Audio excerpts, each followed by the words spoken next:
Welcome to NCN news. నా పేరు ప్రశాంతి. బులెటిన్లో ముందుగా హెడ్లైన్స్ చూద్దాం. ఏపీని ఫిల్మ్ టెలివిజన్ హబ్గా మారుస్తాం సినిమాటోగ్రఫీ శాఖ మంత్రి కందుల దుర్గేష్. ఆంధ్రప్రదేశ్ రాష్ట్రాన్ని సినీ టెలివిజన్ రంగానికి ప్రధాన కేంద్రంగా తీర్చిదిద్దడమే కూటమి ప్రభుత్వ లక్ష్యమని రాష్ట్ర సినిమాటోగ్రఫీ శాఖ మంత్రి వర్యులు కందుల దుర్గేష్ తెలిపారు.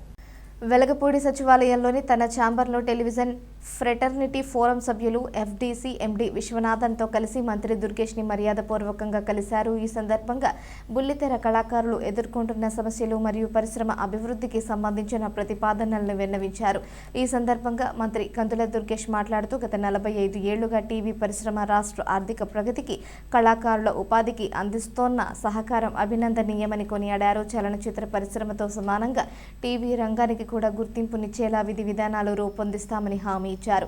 విశాఖపట్నం జిల్లా భీమిలి వద్ద కేటాయించిన స్థలంలో టీవీ నగర్ మరియు స్టూడియోల నిర్మాణం కోసం సభ్యులు చేసిన అభ్యర్థనను సానుకూలంగా పరిశీలిస్తామన్నారు. అమరావతి, వైజాగ్, రాజమండ్రి, తిరుపతి ప్రాంతాలలో స్టూడియోల ఏర్పాటుకు ప్రభుత్వం పూర్తి సహకారం అందిస్తుందని తెలిపారు. ప్రభుత్వానికి మరియు టీవీ పరిశ్రమకు మధ్య వారధిగా పనిచేసేందుకు టెలివిజన్ ఫెటర్నిటీ ఫోరంను అనుసంధాన కమిటీగా గుర్తించాలన్న కోరికను పరిగణలోకి తీసుకుంటామని మంత్రి దుర్గేష్ తెలిపారు.